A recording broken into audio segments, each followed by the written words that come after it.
예수님께서 나병 환자를 고치시고 며칠이 지난 후에 갈릴리 가버나움으로 들어오셨습니다. 예수님이 가버나움에 오셨다는 소문이 크게 퍼지고 사람들이 또 모여듭니다. 예수님이 집에 계셨는데 그 집이 너무 많은 사람들이 모여서 꼼짝 못하는, 들어갈 수도 나갈 수도 없는 그런 상황이었던 것 같습니다.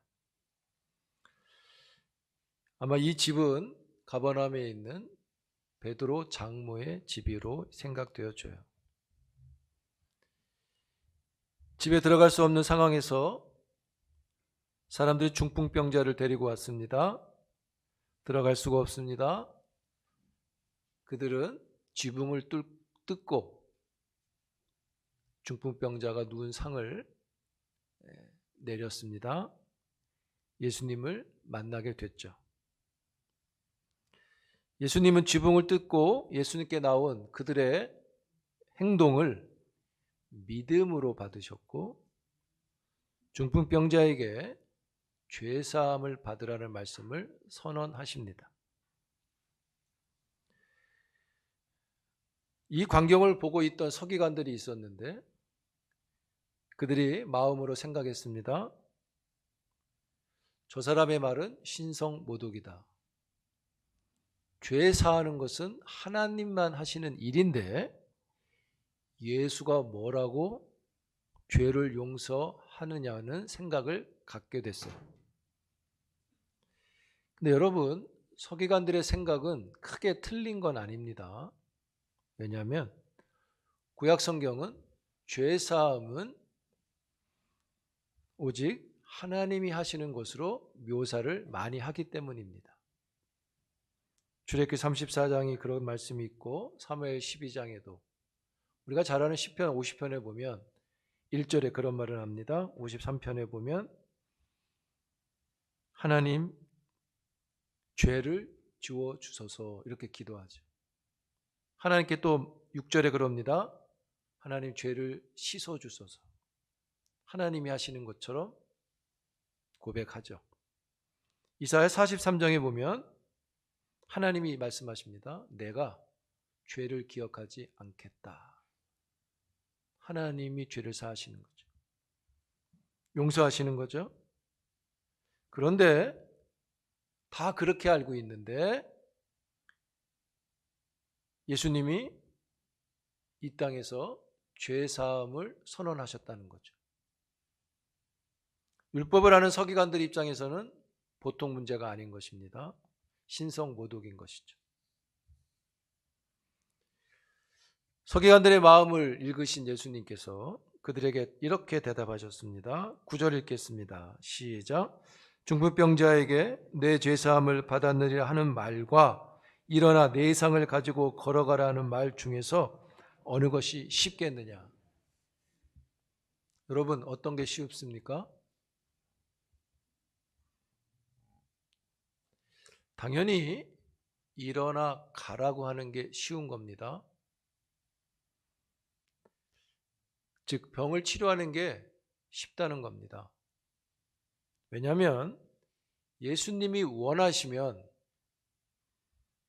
누구든지 모든 질병에서 치료받고 회복될 수 있기 때문이죠. 지금 많은 무리들이 예수님을 찾아온 이유가 그것 때문이잖아요. 여러분, 예수님이 우리의 문제를 해결하시는 것은요, 예수님께는 아주 작은 일에 불과합니다. 그런데 죄사함의 문제는 간단한 일이 아닙니다. 죄를 사하시기 위해서는 말로서 그냥 죄 없다 하시는 게 아니기 때문이죠. 예수님이 앞으로 하실 일을 전제로 이 말씀을 하시는 겁니다. 죄사함을 받으라. 이 죄사함은 무엇으로 이루어집니까? 하나님과 예수님이 경험하지 않으셨던 십자가의 죽음이라고 하는 것을 통해서 죄를 사하는 일이, 즉 구원을 성취하셔야 되죠. 여러분, 천지를 창조하시고 그 천지를 다스리시는 하나님께서 직접 사람의 몸을 입고 죽는다는 건 말도 안 되는 거죠. 존재론적으로 볼 때 전능하시고 완전하시고 영이시고 영원하신 하나님이 육신을 입고 죽을 수 있냐는 거죠. 이거 어려운 일입니다. 여러분, 여기서 어렵다는 이 말은요, 죽음 자체가 어렵다, 죽음이 너무 어려운 일이다, 그런 표현이 아니라 예수님께 죽음이 어렵다는 건 하나님이 몸을 입고 죽는 일이 가능하지 않기 때문에 어렵다는 표현을 쓰는 겁니다. 불가능한 일이잖아요. 영원하신 분이 어떻게 죽습니까? 그런데 그 일을 예수님이 목숨을 대속물로 주셔서 구원을 성취하시죠. 즉 죄사함을 성취하시는 거죠. 그래서 여러분, 죄사하는 권세 예수님께만 있는 것입니다. 아멘. 예수님께 이렇게 말씀하셨어요. 어떤 게 쉽겠느냐? 인자가 땅에서 죄를 사하는 권세가 있는 줄을 알게 하려 하시기 위해 중풍병자에게 말씀하셨습니다. 일어나 상을 가지고 가라. 일어나 상을 가지고 가라는 얘기는 병에서 치유를 받아서 가라는 얘기죠. 일어나서 상을 들고 나가는 것은 병 치료가 목적이 아니라 무엇 때문에 하는 겁니까? 죄사하는 권세가 있다는 것을 알게 하기 위해서 상을 들고 나가게 하셨죠. 상을 들고 나간 일은 치료가 목적이 아니라 죄사하는 권세가 예수께 있다는 것을 보여주는 증거인 거죠.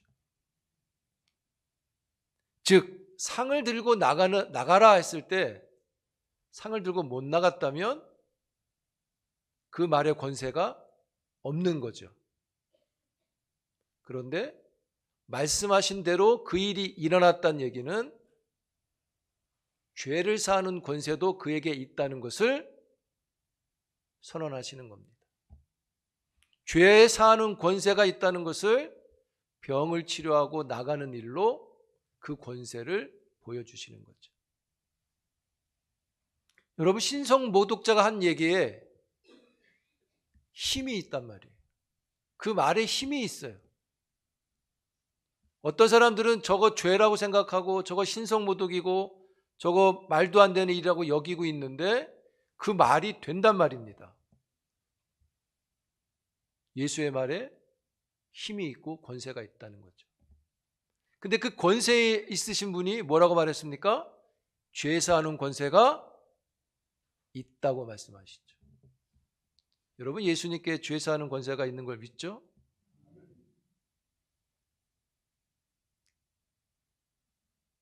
여러분, 무엇이 어려운 거예요? 죄사하는 게 어려운 겁니다. 근데 그 일을 예수가 하십니다.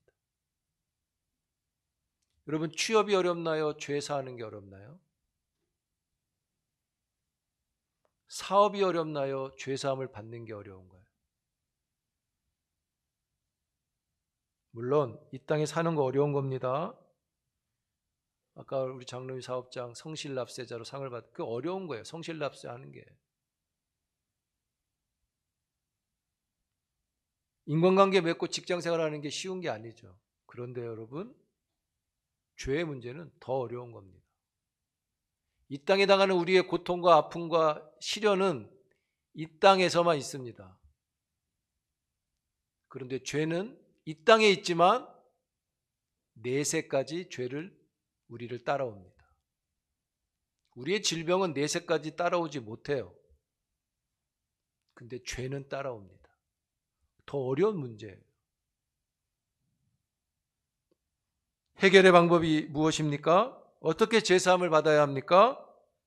마가복음 1장 15절로 갑니다. 같이 읽습니다. 15절, 1장 15절 시작.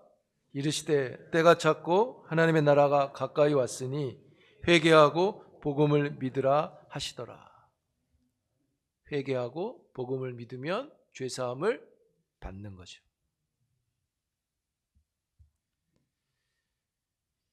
여러분, 예수님이 작은 도움을 주는 것으로 우리들의 문제를 해결하는 것으로 끝내고 싶지 않아 하시는 겁니다. 예수를 찾아온 사람들에게 정말 주고 싶은 게 있으셨습니다.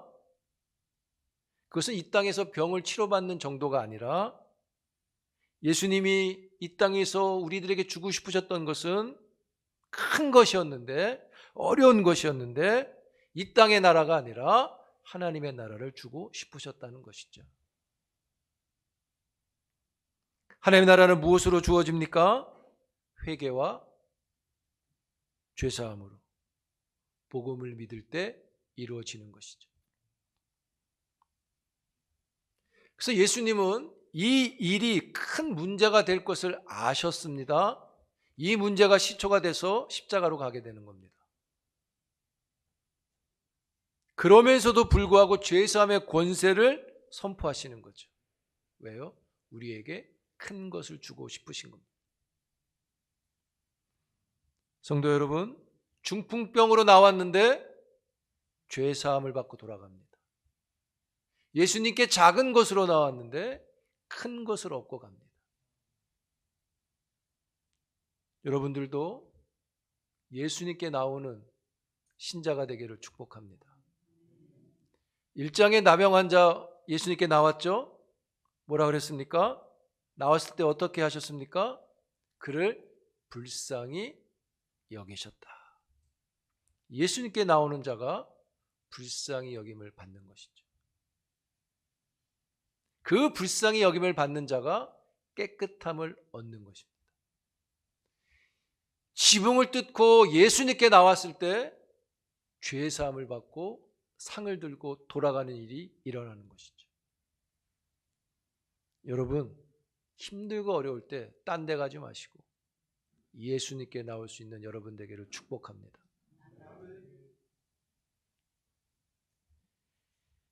여러분, 죄사함을 받았느니라 하는 이 말의 뜻은 이런 의미가 있다고 보시면 돼요. 죄사함을 받았느니라 선언하신 것은 이런 겁니다. 예수님이 오셔서 새 시대가 왔다, 이런 말이에요. 어떤 새 시대입니까? 과거에는 성전의 제물을 가지고 올라가야 죄 용서를 받을 수 있었죠. 그런데 이제는 예수를 믿는 믿음으로 말미암아 그 어떤 죄도 용서받는 새 시대가 시작됐다는 겁니다. 그게 복음의 시작인 것이죠. 여러분, 성전이 아니라 예수를 믿음으로 죄사함이 일어나는 게 복음의 능력입니다. 그 시대가 시작됐다는 거죠.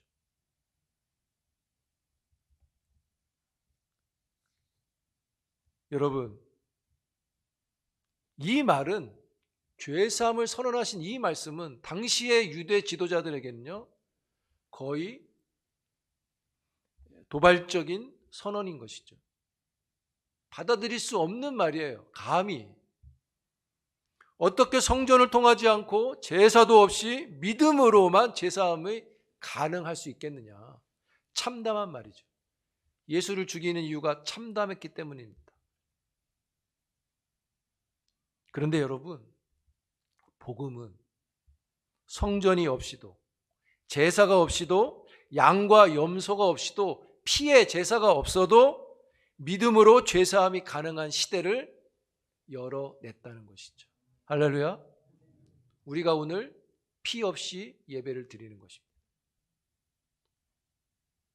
이 예배 가운데 죄사함이 일어난다는 것이죠. 여러분, 예수님을 찾아오는 어떤 장애물이 있어도, 아니 지붕을 뜯고 오는 신자가 되기를 축복합니다.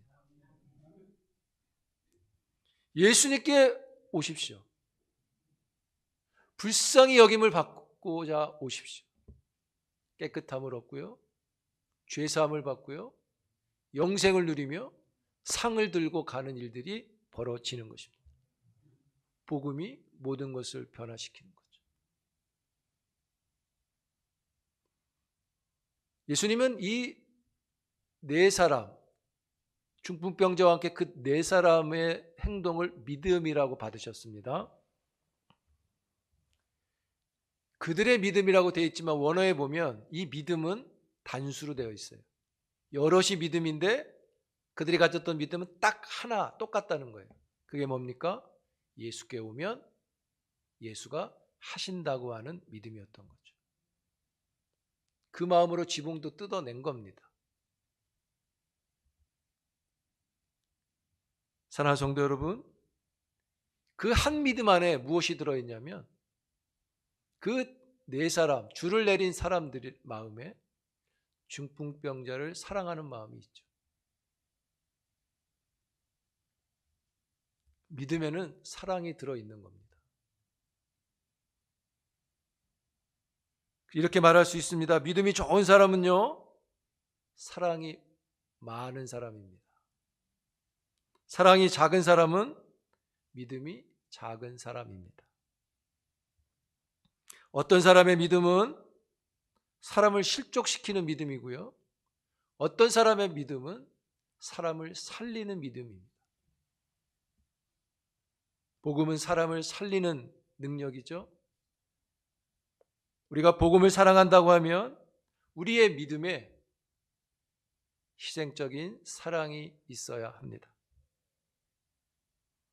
우리 모두, 우리 교회 공동체가 이런 아름다운 덕이 있기를 축복합니다. 사랑하는 성도 여러분, 이 중풍병자의 사건은 제일 중요한 핵심은 이겁니다. 예수님이 죄를 사하는 권세를 갖고 계시다. 사람은 죄를 지면 숨고 싶어 합니다. 운전하다가도 저기 경찰차 서 있으면 모범 운전을 하죠. 그게 죄인이 갖는 특질이에요. 근데 여러분, 죄가 있으면 숨지 마시고 예수님께 오시기 바랍니다. 예수님이 불쌍히 여겨주시고 은혜와 자비를 베푼다고 지난주에 말씀드렸죠. 이 중풍병자, 하나님의 은혜와 자비를 가득 받고 돌아가지 않습니까? 우리의 신앙에 예수님을 만나게 하지 못하는 많은 장애물들이 있습니다. 지붕을 뚫고 예수님께 나오는 복음의 사람들이 되기를 바랍니다. 쉬운 신앙이 아니라 어려워도